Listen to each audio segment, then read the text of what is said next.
Então, vamos lá. Obrigada pela oportunidade de vir aqui falar sobre herpes e paralisia facial, né? Então, a pedido eu trouxe um pouco mais sobre sorologia para herpes vírus na paralisia facial periférica. Pode, tá bom, né? Então, antes de começar a falar propriamente sobre a sorologia, queria fazer uma breve introduçãozinha sobre paralisia de Bell e sobre herpes vírus.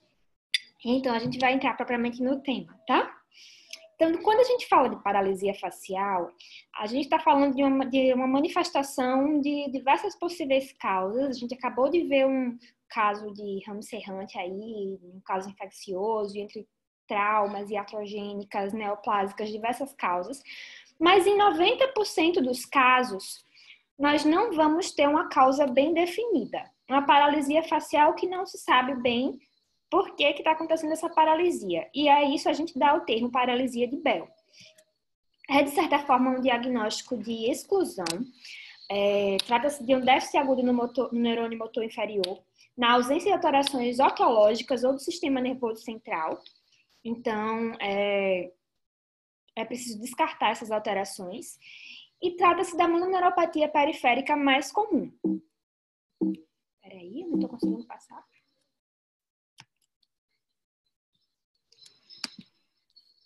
Tenta clicar na flechinha que tem ali embaixo do lado esquerdo, Tatá. Ele foi agora, ele foi no mouse. Obrigada. Já estou vendo a flechinha também.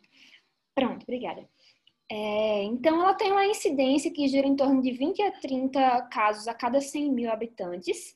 Trata-se de 70% dos casos de paralisia facial e acomete qualquer idade, com um pico entre 15 e 45 anos e acomete igualmente os dois sexos.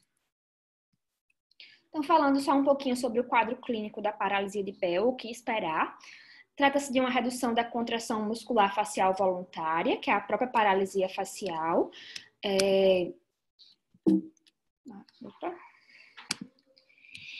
E pode estar envolvido o fenômeno de Bell, que é um rolamento do globo ocular para cima quando o paciente tenta fechar o olho. Então, quando ele não consegue fazer a oclusão palpebral, ele acaba rolando um pouco o globo ocular para cima. Isso leva o nome de fenômeno de Bell. Ela pode ser completa ou incompleta. Ela pode ser só uma paresia, uma perda parcial da movimentação da hemiface, que a maioria, na verdade, são incompletas. Ou ela pode ser completa, uma paralisia total, perda completa do tônus. Um dado muito importante sobre ela é que ela tem instalação súbita dentro de 72 horas. Então, a paralisia vai se instalar e atingir seu grau máximo dentro de 3 dias. Depois de 3 dias, ela vai estabelecer, ela vai ficar estável e dentro de geralmente 2 a 3 semanas, no máximo, ela começa a apresentar alguma melhora, apresentando recuperação completa variável dentro de 6 semanas até 6 meses. Na maioria dos casos, acontece essa recuperação completa. A minoria vai ficar com alguma sequela de paralisia. Tem uma série de sintomas que podem estar associados, como dor local, dor no ouvido, presença de parestesias.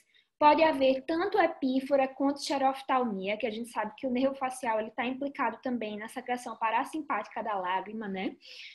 Digeusia e hiperacusia associados, e nós temos que ter muito cuidado com o olho do paciente, porque tanto devido à redução do piscamento, redução da oclusão ocular, o olho fica mais desprotegido, e quanto porque quando há xeroftalmia, a redução do lacrimejamento, também a córnea pode estar mais exposta a lesões, abrasões, ceratites ou até úlceras de córnea.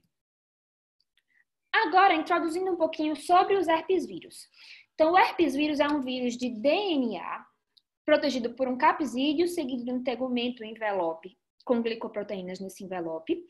Ele infecta diversos animais, mamíferos, aves, até moluscos, mas existem 8 tipos de herpes vírus que já foram detectados, já foram encontrados no ser humano. Os herpes vírus humanos 1 a 8.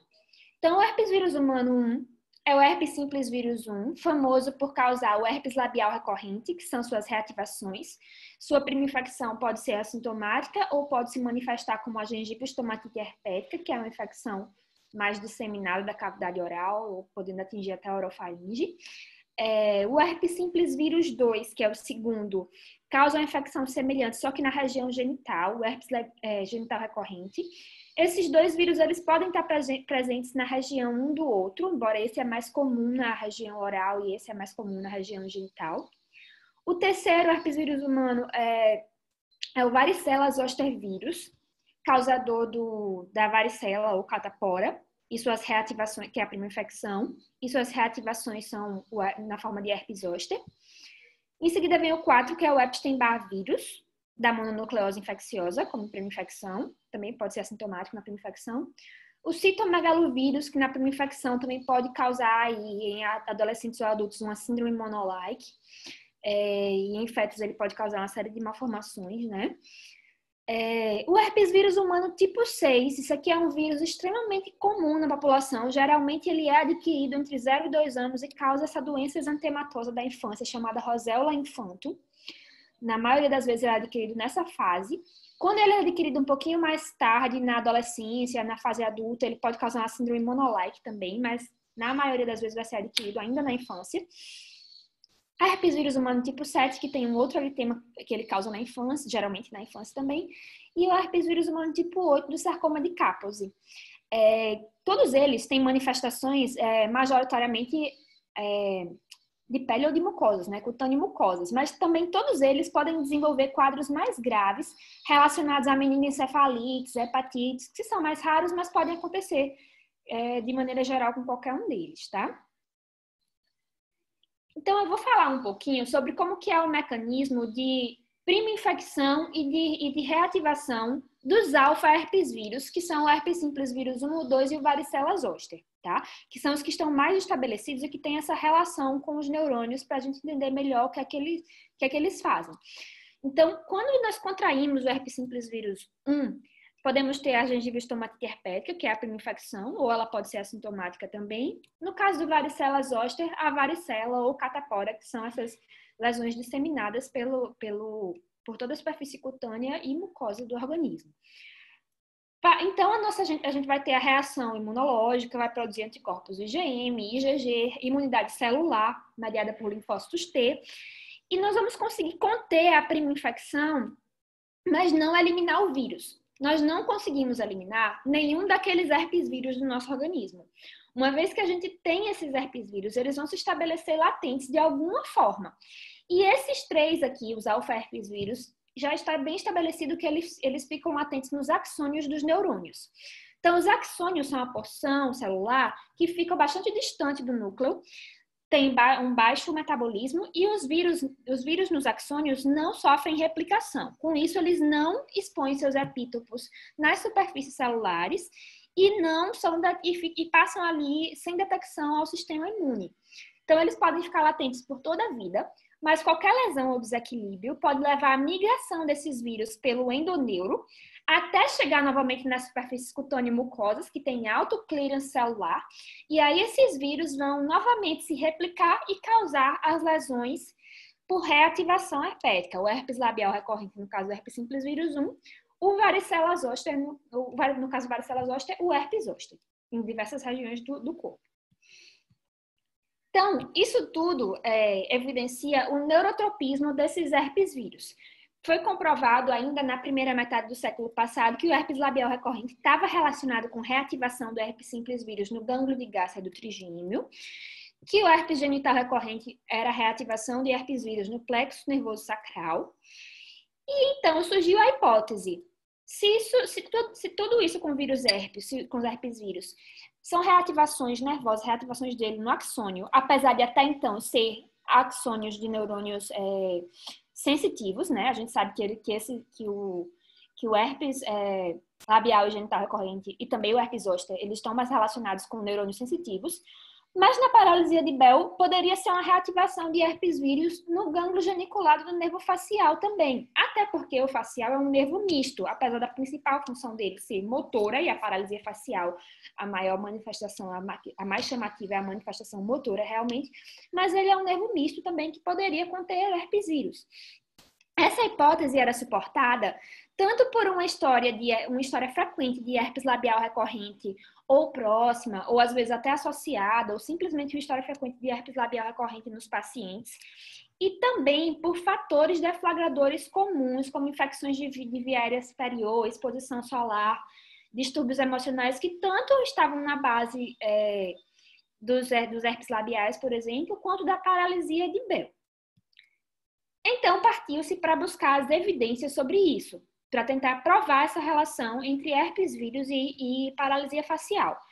E existem aí pelo menos 4 tipos de estudos, 4 tipos de metodologia para tentar mostrar essa relação. A sorologia, que é a principal que eu quis trazer aqui hoje, mas eu vou mostrar também um pouquinho do que a gente tem de evidências de estudos em animais, no nervo facial humano, e os estudos por detecção viral por biologia molecular nas secreções relacionadas ao nervo facial, que são a lágrima e a saliva, que são as secreções produzidas aí por estímulo parasimpático do nervo facial, né? Então, vamos lá, vamos começar a falar um pouquinho sobre sorologia. Antes de entrar propriamente na sorologia, nas evidências de sorologia para herpes vírus na paralisia facial, eu queria falar um pouquinho sobre a sorologia para herpes em si. Então, a primeira coisa que a gente tem que lembrar é que quando a gente está falando de sorologia, a gente não está falando de um exame único. A gente está falando de vários tipos de exame. Existe metodologia de exame ELISA, radioimunissaio, fixação do complemento, imunofluorescência. Cada um desses 4, existem vários subtipos de ELISA, por exemplo, vários anticorpos, vários tipos de antígeno que podem ser pesquisados nos radioimunissaios, tá? Então, são muitos exames, na verdade, envolvidos aqui. E é descrito que para herpes vírus são comuns as reações cruzadas, principalmente no caso de fixação do complemento. Herpes simples vírus 1 e 2 muitas vezes nem tem diferenciação nesses exames. É simplesmente sorologia para herpes simples vírus, porque eles têm 70% do DNA em comum, portanto, a maioria dos antígenos deles também são comuns, tá? E existem alguns tipos de ELISA, alguns tipos de exame que diferenciam os dois, mas a maioria não vai diferenciar esses dois vírus, essa sorologia para herpes simples vírus. Enquanto que os outros já vão ser diferenciados, a sorologia de varicela já é outra, mas pode existir também reação cruzada entre os alfa-herpes vírus, principalmente para fixação do complemento. E o que é que se tem também de estudos sobre a sorologia do herpes de maneira geral? Então, o IgG, ele é bom para determinar os carreadores, o contato prévio com herpes. O que é que acontece? No caso do herpes simples vírus 1, é estimado na população mundial que haja 50 a 90% de contato prévio. Varicela zoster, 50 a 80%. Epstein-Barr vírus, maior ainda, 90 a 100% de contato da população mundial. E o herpes vírus humano tipo 6 também muito comum, 60 a 100%. Isso aqui é a variação de países. Tem um estudo brasileiro de revisão, um estudo sobre revisão do herpes simples vírus, o herpes simples vírus tipo 1. No Brasil, ele mostra que para indivíduos adultos entre 30 e 35 anos é cerca de 95% de positividade para o herpes simples vírus 1. Então, é muito alto aqui no Brasil. A chance de adultos já terem tido esse contato é muito alta, vão ter IgG para o resto da vida, serão carreadores desses vírus, podem ter as reativações sim. O problema é que o IgG ele não serve tanto para determinar para o IgG isoladamente, a simples positividade do IgG, ele não serve para determinar uma reativação, ele vai ficar positivo ali. E o IgM? O IgM ele vai positivar nas primo-infecções. Isso pode levar 2 semanas, então estabelecem-se os sintomas da gengiva estomatite herpética, por exemplo, e 2 semanas depois é que o IgM vai vir positivo. Nas recorrências clínicas, nas reativações sintomáticas, existe um menor índice de positividade. Eu encontrei até 30%. Teve um estudo com herpes labial que deu 50%, mas só encontrei esse. A maioria gira em torno de 30% ali, até menos, até 14% das reativações. E elas também têm uma menor titulação, que talvez por isso seja mais difícil detectar a positividade do IgM nas reativações. E ela, além disso, ele poderia estar positivo em recorrências subclínicas. Então, se você pegar uma parte da população geral já exposta ao herpes sem sintoma nenhum e fizer essas sorologias, pode vir IgM positivo em alguns desses pacientes. Por tudo isso, ela não é recomendada como parâmetro de indicação de tratamento antiviral em herpes. Em herpes labial recorrente, por exemplo, o diagnóstico é clínico. O padrão é bem sugestivo já está bem estabelecidas as características clínicas e não é recomendado se fazer sorologia para um quadro clássico de herpes labial. Ela poderia ser utilizada em quadros duvidosos, em quadros suspeitos e, no caso, ela foi e é bastante utilizada em pesquisas com paralisia facial, devido a essa necessidade de comprovar a relação entre a paralisia facial e o herpes. Então, agora, vamos olhar um pouquinho para as evidências da paralisia facial, da sorologia herpética na paralisia facial, né? Então, o primeiro estudo legal que eu encontrei foi esse estudo do Egito aqui, com crianças. Foi feito em 2015. Ele pegou 30 crianças com paralisia de Bell, com a idade variando de 4 a 15 anos, pegou 20 controles saudáveis, que ele relata que estava com sexo e idade pareados, e ele fez IgM e IgG para o varicela zoster, ele estudou o varicela, tá? IgM e IgG desse vírus. Então, o IgM, ele encontrou positivo, tanto nos pacientes com paralisia de Bell, encontrou positividade, tanto nos pacientes com paralisia de Bell, quanto em controles saudáveis. Porém, a incidência na paralisia de Bell foi de 36,7% e nos saudáveis 10%, uma diferença estatisticamente relevante. Então, foi mais comum ter padrão reativacional, padrão de IgM positivo, nos pacientes com paralisia de Bell, para varicela zoster, enquanto que o IgG foi semelhante, tá? Tiveram valores estatisticamente semelhantes. Então, esse é um estudo prospectivo, é um estudo que conseguiu encontrar IgM, que é um padrão reativacional mesmo, não simplesmente o IgG, porque tem alguns estudos que simplesmente detectam o IgG de herpes em pacientes com paralisia facial e nem pegam controles. Então, esses eu nem coloquei aqui, tá certo? Mas esse foi um estudo legal, que como ele não tem um N tão grande para paralisia de Bell, que é relativamente comum, e para a sorologia, que é uma das metodologias mais baratas e acessíveis de fazer esses estudos, mas ainda assim foi um N que encontrou aí relevância. E eu acho que uma das grandes estranhezas desse estudo foi que ele não falou nada sobre vacina de varicela. Um estudo com crianças, em 2015, sabendo que a gente tem a vacina de varicela aí adotada como universal em alguns países, não sei se foi o caso do Egito ou não, desde 97, acho que faltou um pouquinho esse autor mencionar se as crianças dele aparentemente não eram vacinadas, né? Talvez não tenha vacinação no Egito. Mas vamos olhar um segundo estudo. Esse segundo estudo aqui, ele trabalhou com titulação de IgG. Então, ele mostra aqui um gráfico de pacientes com paralisia de Bell e paralisia de Bell convalescentes, ele chama, paralisia de Bell aguda e convalescente, e os controles saudáveis sem paralisia, sem evidência de herpes. Ele mostra que a titulação do IgG, na verdade, os níveis de IgG foram mais altos nos pacientes com paralisia de Bell, tanto aguda quanto convalescente, em relação aos controles. Esse autor, ele também testou para IgM, tá? Mas o que é que ele observou? A quantidade de IgM positivo foi baixa nos pacientes com paralisia. Ele testou 43 pacientes com paralisia de Bell para IgM, encontrou em 4 e em 3 na fase de convalescência. E encontrou também IgM em 3 dos 42 controles. Então, foram valores semelhantes de IgM. Diferente do estudo anterior, ele não encontrou diferença entre a incidência de IgM entre pacientes com paralisia e controles saudáveis, tá? E ele testou também para outros 2 vírus, para citomegalo e varicela zoster, onde ele não encontrou IgM dele para nenhum dos grupos. Um terceiro estudo, esse aqui utilizou diversos tipos de sorologia para procurar diferentes tipos de herpes vírus, tá? Então, ele utilizou 3 métodos sorológicos para procurar o herpes simples vírus. Ele procurou o herpes simples vírus por fixação do complemento, procurou por radioimunoensaio para o antígeno do envelope e por radioimunoensaio para o antígeno do capsídeo, o herpes simples vírus. E ele procurou também varicela zoster vírus, citomegalovírus e Epstein-Barr, aqui por fixação do complemento e por imunofluorescência, tá?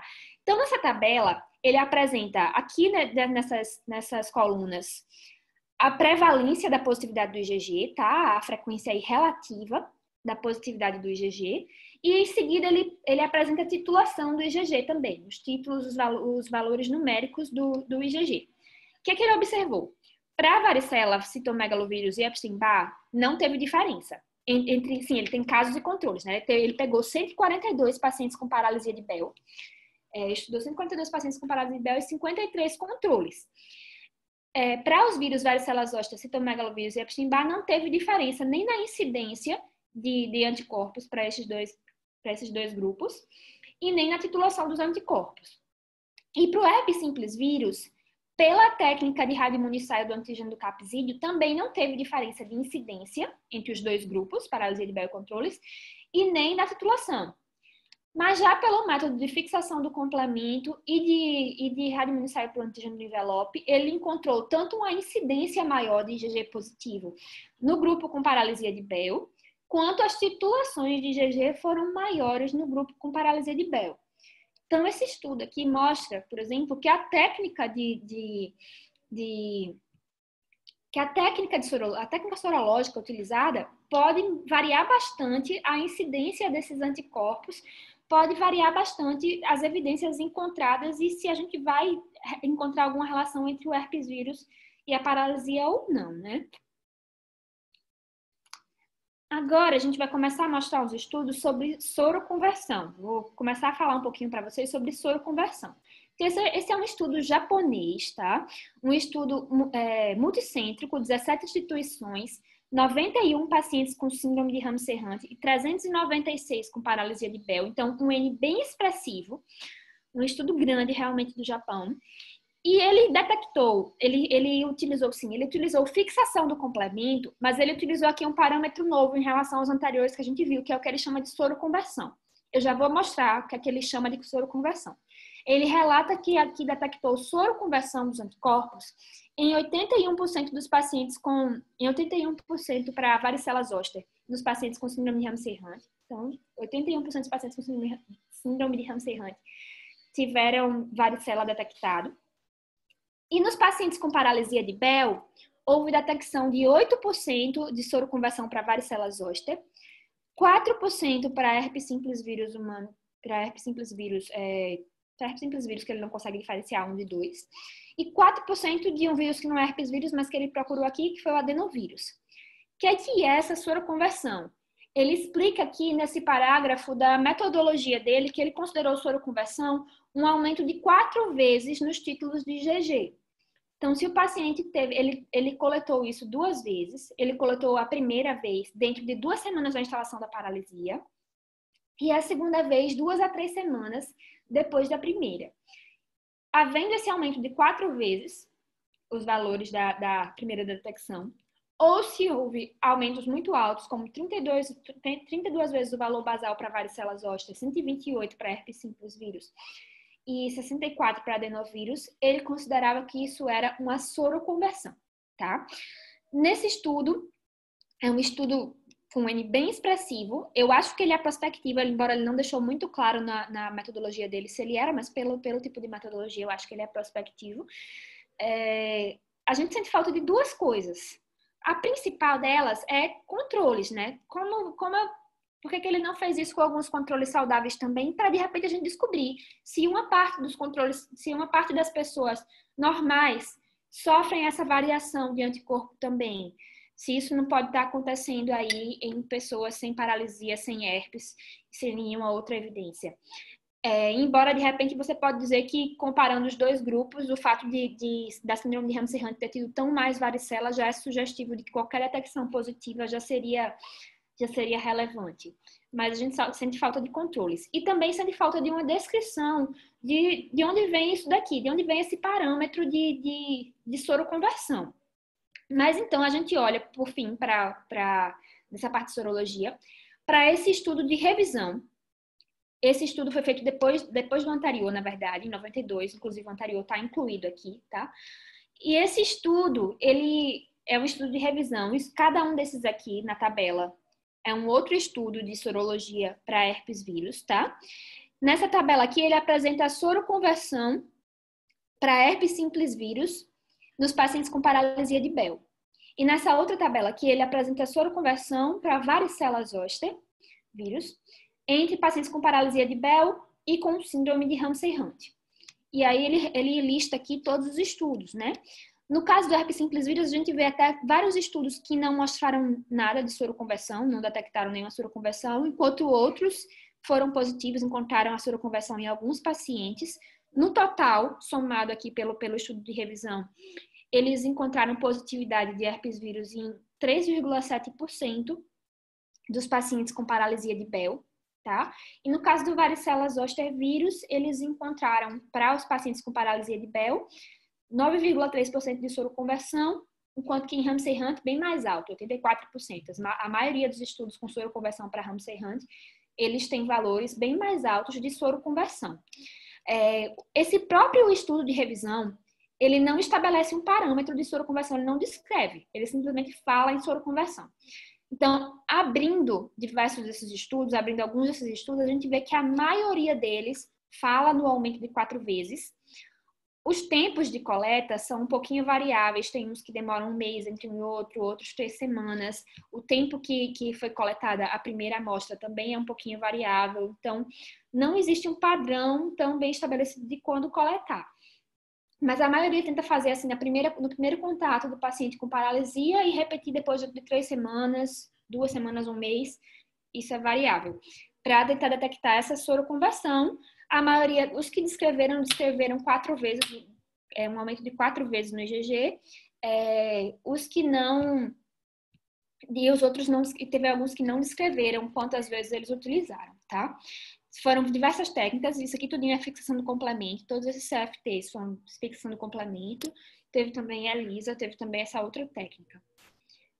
E então, para concluir, o que a gente pensa sobre a sorologia para paralisia de Bell, por exemplo, como que a gente poderia utilizá-la no consultório? Eu acho que principalmente para pesquisa, para curiosidade clínica. E eu acho que não dá para ela interferir tanto com os protocolos terapêuticos. Então, nós temos como protocolo terapêutico, mesmo na paralisia de Bell, introduzir o aciclovir, introduzir algum antiviral. Nós fazemos como protocolo o corticoide e o antiviral. Mesmo havendo mais evidência para o corticoide, o antiviral não tem uma evidência tão consolidada assim, mas tem vários estudos falando que ele pode acrescentar algum benefício ao corticoide. Se nós temos esse protocolo, eu acho complicado uma sorologia mudar esse protocolo, porque o IgG positivo vai estar presente em quase todo mundo. A única chance da gente descartar a necessidade mesmo de um antiviral seria IgG e IgM negativo, tanto para herpes simples vírus quanto para varicela zoster, pelo menos, sabendo que pode haver os outros vírus, outros herpes vírus, mas que eles não tem tanta comprovação do tratamento por esses antivirais. Mas vai ser difícil encontrar pacientes com IgG negativo para esses vírus. A maioria vai ter o IgG positivo.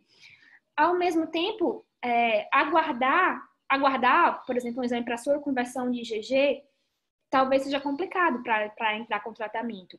E a maneira que a gente poderia ter de confirmar seria o IgM positivo, se encontrado.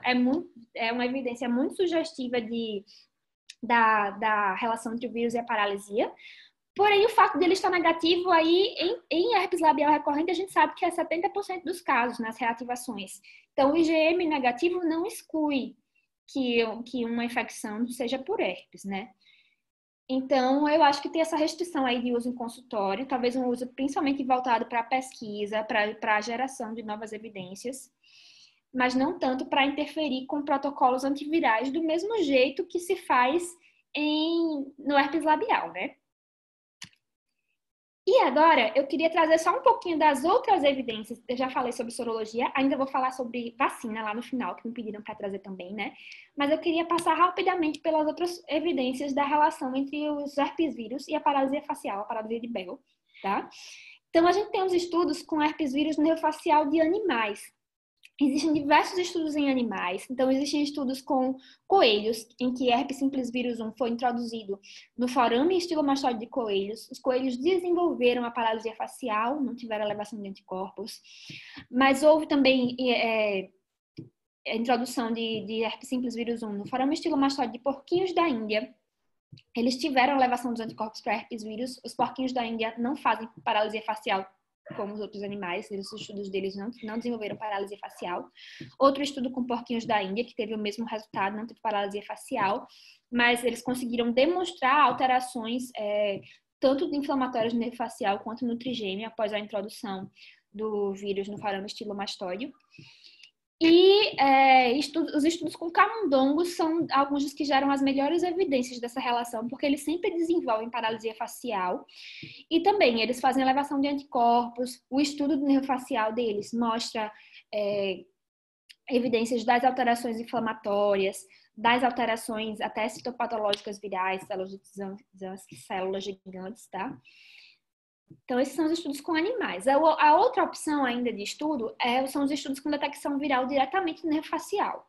E aí existem dois tipos. Existem os estudos com cadáveres geralmente não selecionados, cadáveres que vão evidenciar somente a latência do vírus no nervo, como já existia sobre o trigêmeo, tá? E os estudos com descontração do facial, que gerariam evidências histopatológicas e biomoleculares da reativação realmente nervosa viral, da reativação viral no nervo, né? Esses estudos são cada vez mais difíceis de realizar. Primeiro porque a descompressão do facial para paralisia de Bell, ela vem sendo cada vez menos utilizada, né? Ela só pode ser utilizada em graus mais altos. Ainda assim, há evidência de que a maioria desses quadros se recuperam e ela vem sendo, embora alguns centros ainda utilizem como protocolo, ela vem caindo. O nosso mesmo aqui no Hospital São Paulo, a gente tem feito cada vez menos ou quase não tem feito para paralisia de Bell. Além disso, a gente não pode pegar fragmento diretamente do próprio nervo facial em seres humanos vivos que foram para descompressão. Então, esses estudos, eles utilizam fluidos do nervo, fragmentos do epineuro, do perineuro, não podendo pegar diretamente o próprio nervo. Então, isso aqui é uma outra revisão, tá?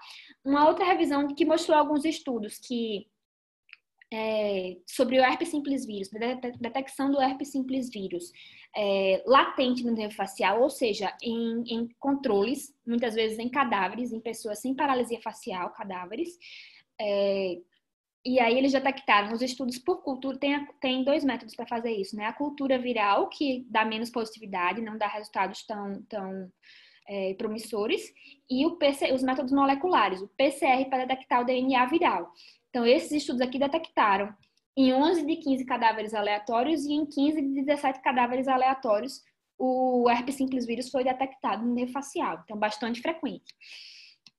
Já em estudos de reativação, então estudos que pegaram pacientes com paralisia facial que foram para reativação, ou esse estudo aqui, que na verdade ele conseguiu um cadáver que faleceu durante a paralisia de Bell. Um paciente que estava com paralisia de Bell faleceu e ele conseguiu estudar imediatamente.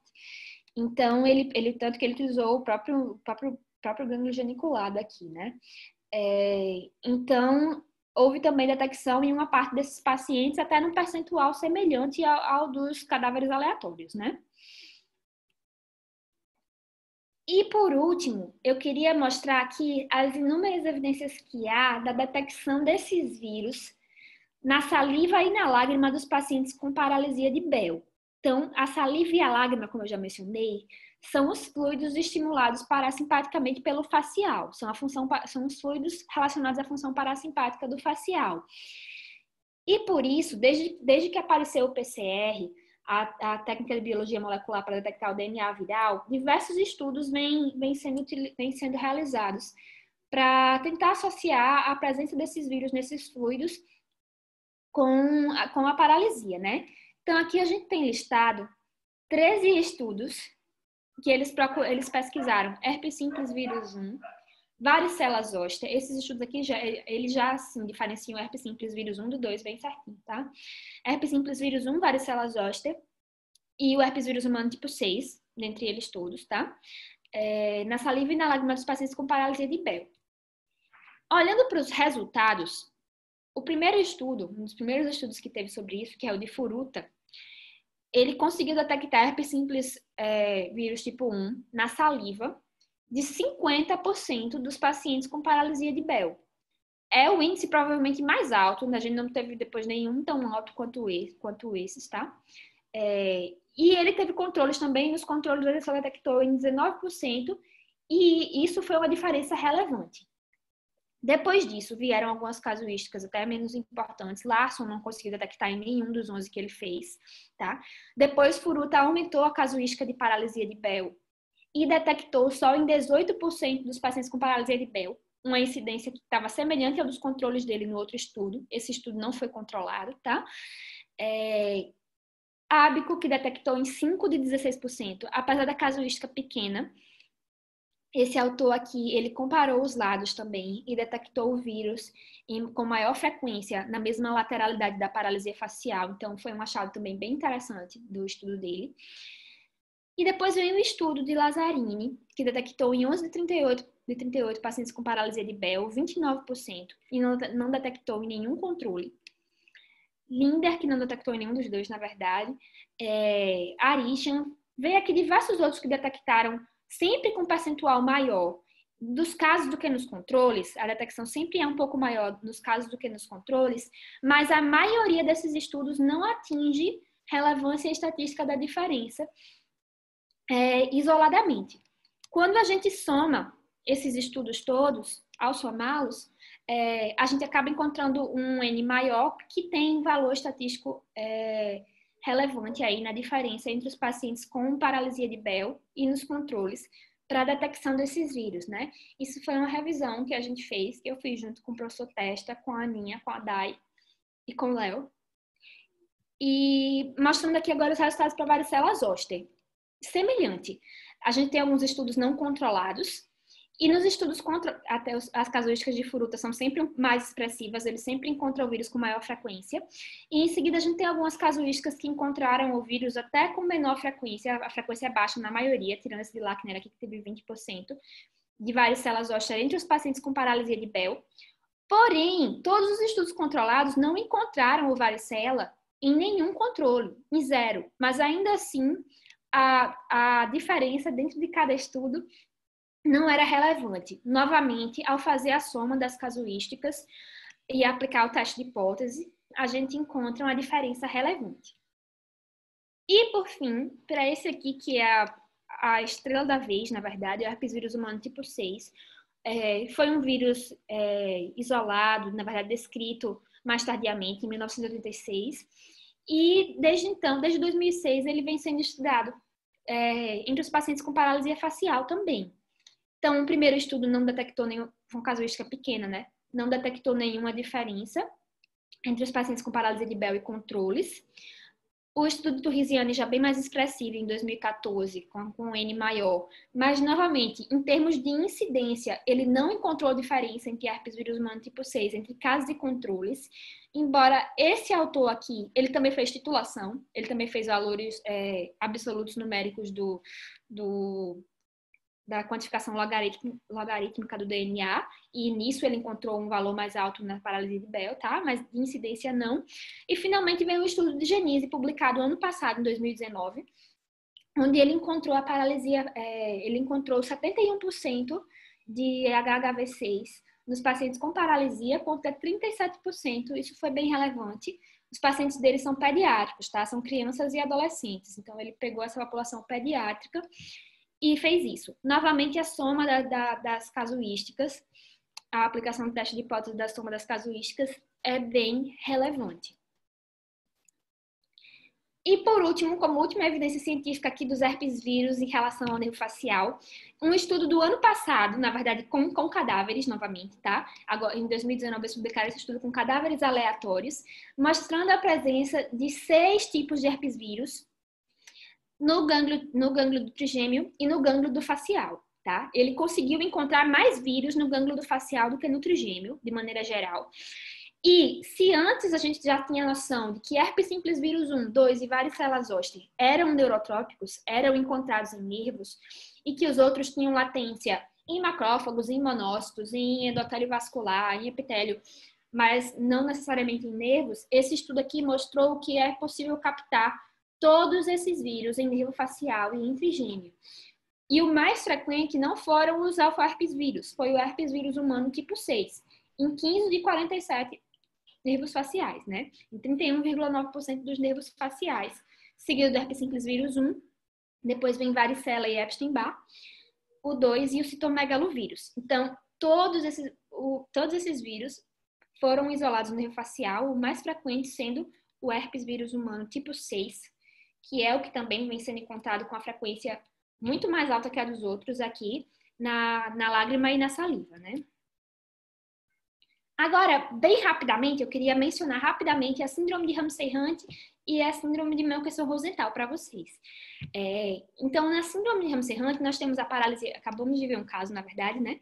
Nós temos a paralisia facial periférica associada oral. Então, é um quadro de herpes zoster, sim, é bastante doloroso, geralmente, e é atribuído ao vírus da varicela zoster. A gente já viu aqui os estudos sobre sorologia com isso, como eles mostram uma positividade para varicela zoster muito, muito superior do que é mostrado, por exemplo, nos pacientes com paralisia de Bell.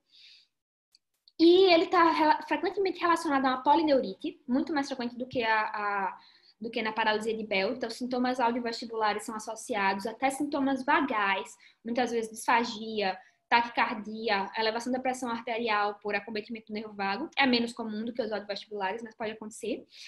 E ele também, assim como a paralisia de Bell, a maioria dos casos vai ter recuperação espontânea, porém a proporção é um pouco menor do que a paralisia de Bell. Ele pode demorar um pouco mais do que a paralisia de Bell, o prognóstico é um pouquinho pior, tá?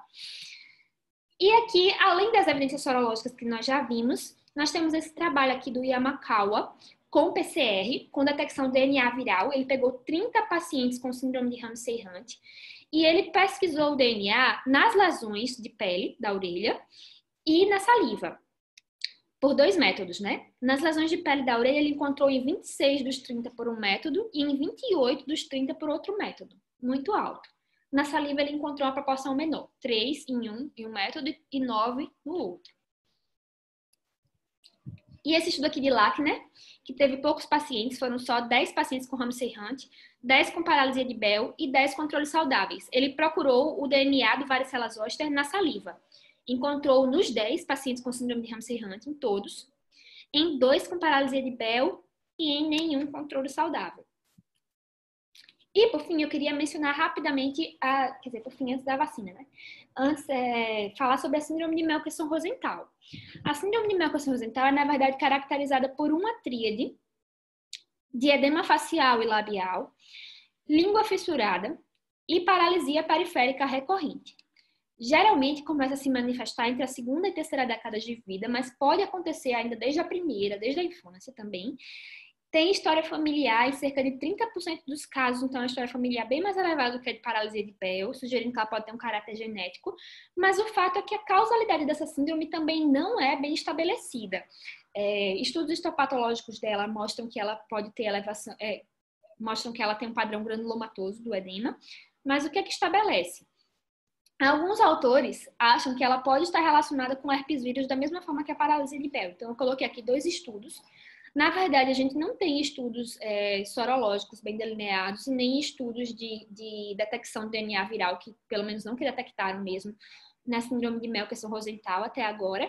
O que a gente tem são relatos de caso e séries de casos. Aqui é uma série de casos, porque ela é bem mais rara, então é mais difícil fazer estudo com ela. A gente tem menos, é mais difícil atingir um N bom, uma casuística boa para fazer estudo com a síndrome de Melchior-Rosenthal, mas a gente tem alguns relatos de casos relacionando a síndrome de Melchior-Rosenthal com herpes labial recorrente naquele mesmo momento ou frequente antes do desenvolvimento da síndrome.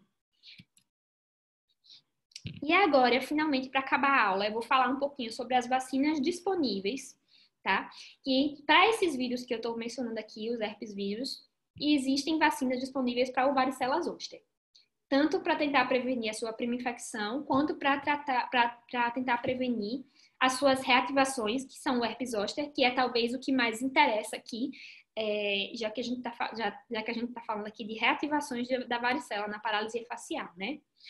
Então, a vacina contra a varicela, a vacina contra a prima infecção pelo varicela zoster, ela tem apresentações licenciadas no Brasil como forma monovalente, só contra o varicela zoster, ou na forma tetravalente, onde ela fica associada à vacina do sarampo, rubéola e cachumba, tá?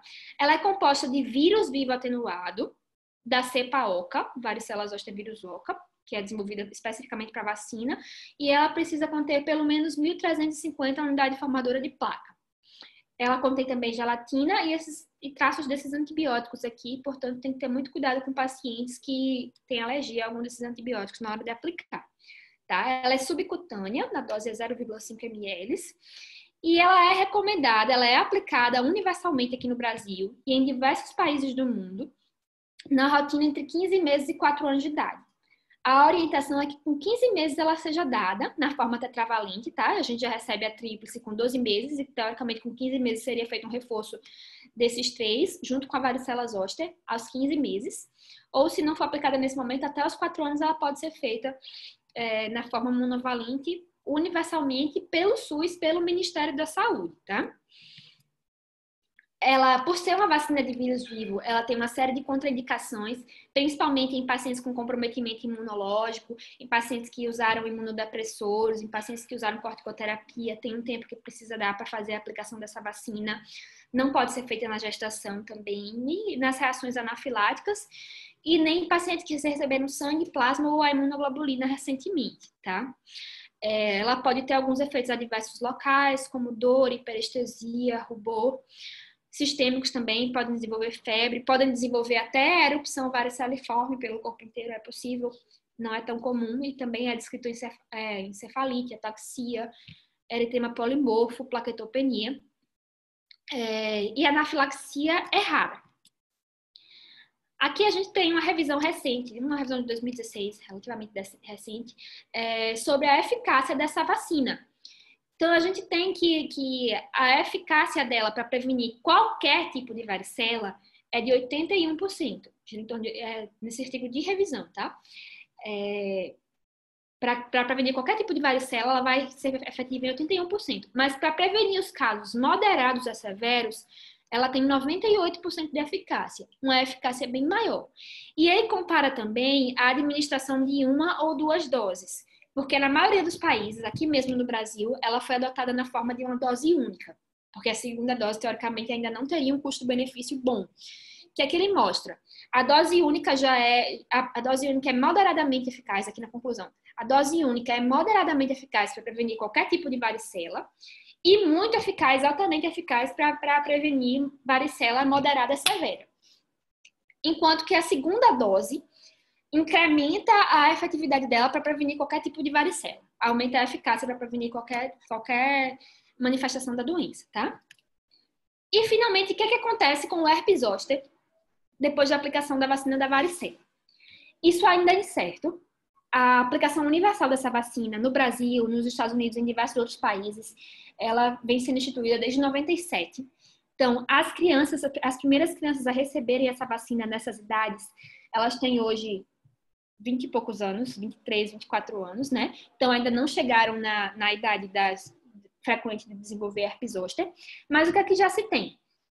O vírus varicela oca, que é a cepa utilizada na vacina, ele também fica latente. A gente toma vacina e fica com o vírus latente no organismo, nos neurônios.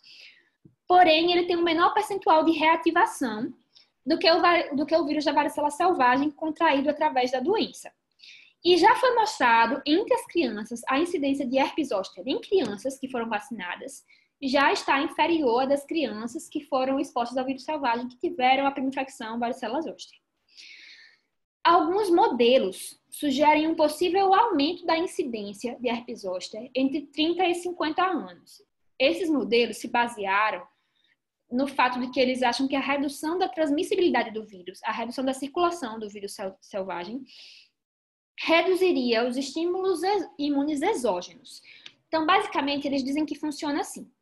Uma vez que a gente teve varicela zoster, a gente vai ter tanto o estímulo endógeno do vírus ali no nosso nervo, no nosso organismo, para manter um estímulo dos linfócitos T, para contê-lo. Mas, de vez em quando, a gente também tem contato com vírus exógenos. Então, nós temos contato com uma pessoa que está com varicela ou que simplesmente está eliminando esse vírus varicela zoster na saliva, por exemplo. Os pacientes da minha tese, uma parte deles estava com vírus varicela zoster detectado na saliva. Então, aquilo ali estimula, por exemplo, os meus linfócitos T a manterem um padrão basal de controle do vírus que eu poderia reativar, entendeu? E eles acham que a falta desse estímulo exógeno poderia aumentar o herpes zoster. Até agora, isso não aconteceu. Isso foi estimado logo que começou a dar a vacina e até agora não houve esse aumento. Então, talvez esse estímulo exógeno não seja tão importante para manter os nossos níveis basais de imunidade contra o vírus. E agora, finalmente, a vacina do herpes zoster. A vacina contra o mesmo vírus, só que com a intenção de prevenir as reativações. Ela é composta também do vírus varicela zoster, a mesma cepa que foi desenvolvida para o vírus da varicela zoster, vírus vivo atenuado. Portanto, ela tem os mesmos problemas de administração, por exemplo, em pessoas imunocomprometidas, tá? Por ser vírus vivo atenuado, porque, inclusive, ela precisa colocar muito mais unidade formadora de placa do que a vacina do varicela. Então, ela tem 14 vezes mais unidade formadora de placa dos vírus. Por quê? O que ela pretende? Ela pretende gerar um boosting na resposta imune mediada por linfócitos T. Ela pretende dar um upgrade assim, na resposta imune dos linfócitos T, porque ela é aplicada em pessoas que já tiveram o vírus da varicela.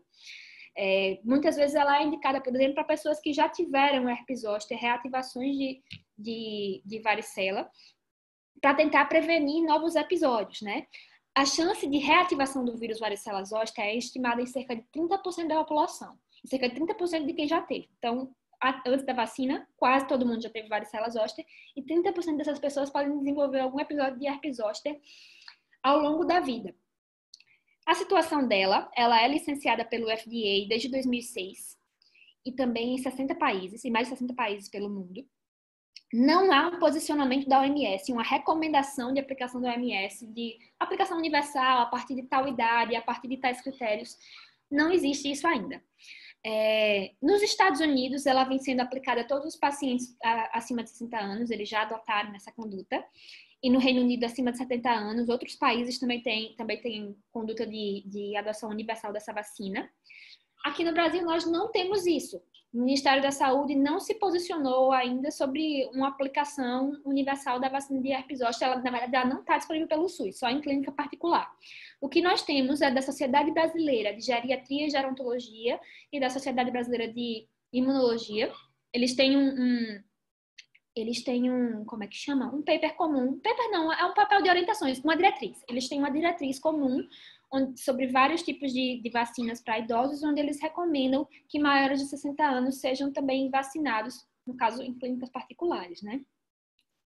E aqui, uma outra revisão também sobre a efetividade dessa vacina. Então, não é a mesma da vacina de varicela zoster, mas ela dá uma boa reduzida aí nos casos de herpes zoster também. Então, estudos, ensaios clínicos randomizados, duplos cegos, que conseguiram mostrar uma redução de 67% dos casos de herpes zoster. Esse outro aqui também com uma redução semelhante.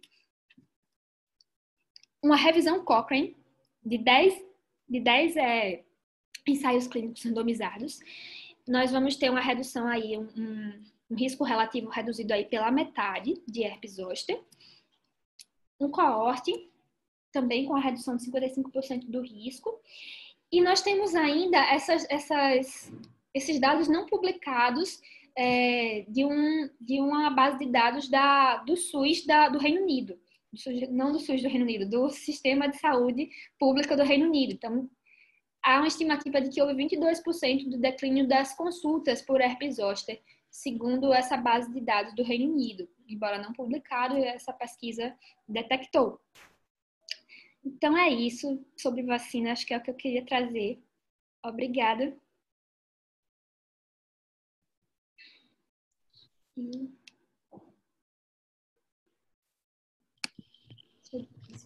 Tata, parabéns pela revisão, hein? Super completa.